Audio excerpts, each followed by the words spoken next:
Yo, how's it going everybody? Ray here, and today I'm back to talk about something that I wasn't initially gonna bring up because I've done it so many times in the past. I've done it in so many videos in so many different ways, and it feels like it's just this copy-paste kind of thing that maybe no one wants to hear. Who knows if you want to hear this, but the only reason I talk about these things in my life is because I like knowing that people can relate and people can sort of look back if it happened to them already. I don't really know what my channel demographics are, but if you can relate to a lot of the things I talk about, then it's good for me.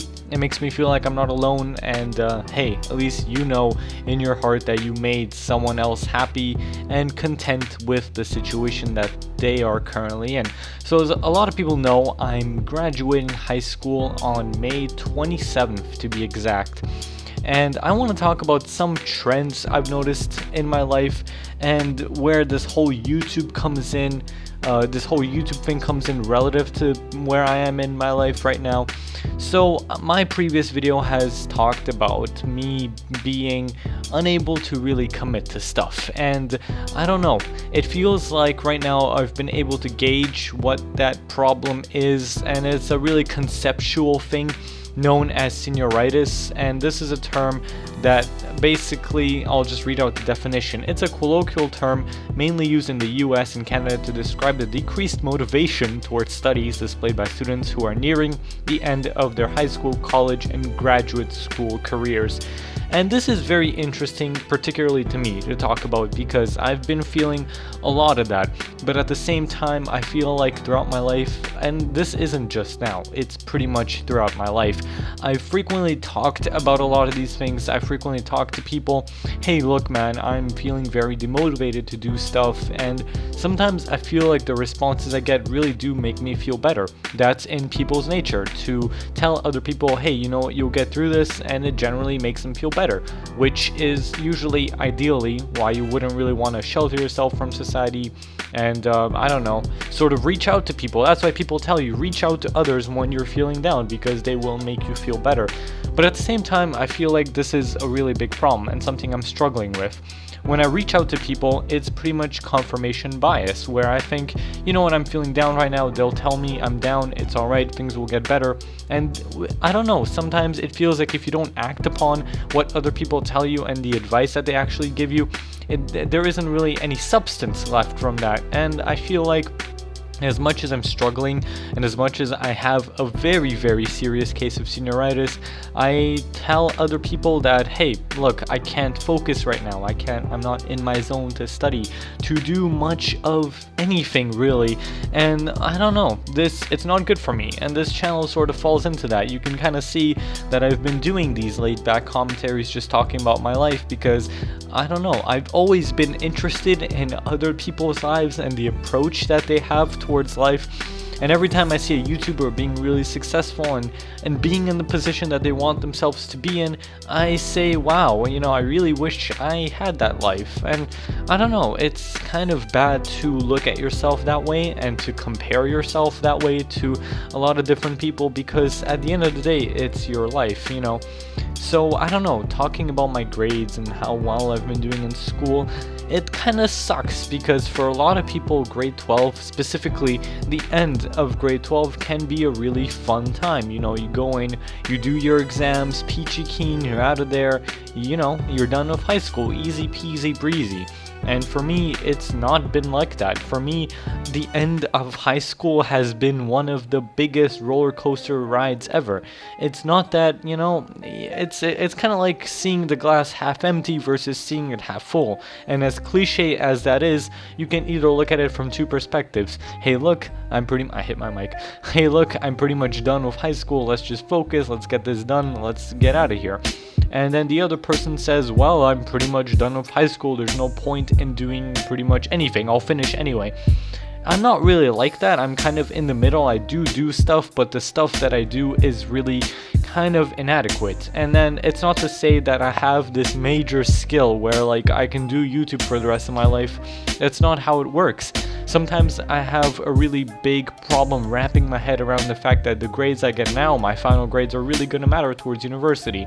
I've gone into university, I don't really need to worry about that, but I don't want to go. I want to take a gap year, and that's pretty much finalized because I'm not ready for a lot of this stuff. And I feel like if you are in grade 12 and you're procrastinating, if you're procrastinating a lot of stuff, then that's only going to carry over into university. So if you're in that stage where you're nearing the end of your high school days and you're not really feeling it, then it's only going to carry over.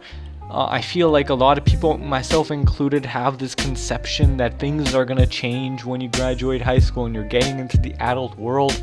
But I want to share my thoughts on that and think in terms of myself.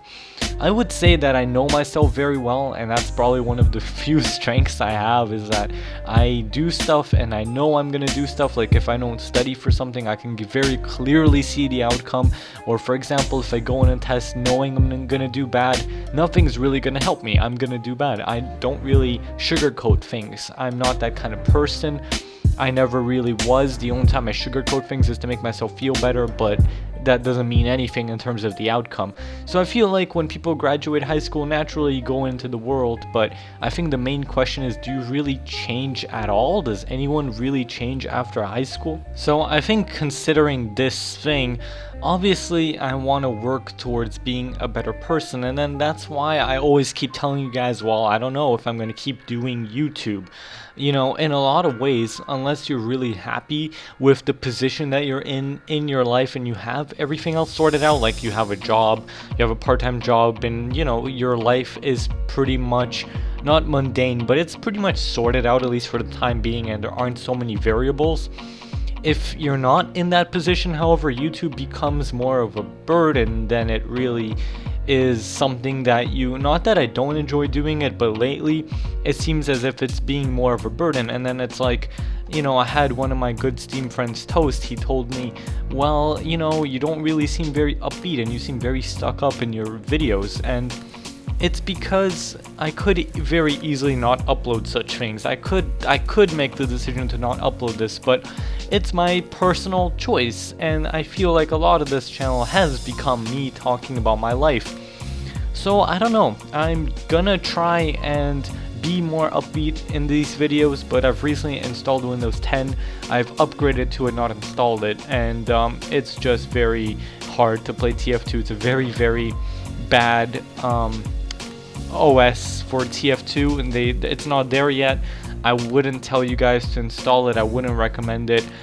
Maybe in a couple months or so it would be fine, but as it is right now, it's pretty much shitty. So don't do it. Don't install Windows 10 because it's going to be very difficult for me to record TF2 right now, and I don't know when my next video will be. This doesn't really count to me sort of like a huge video thing that I'm doing because it's not very hard to do.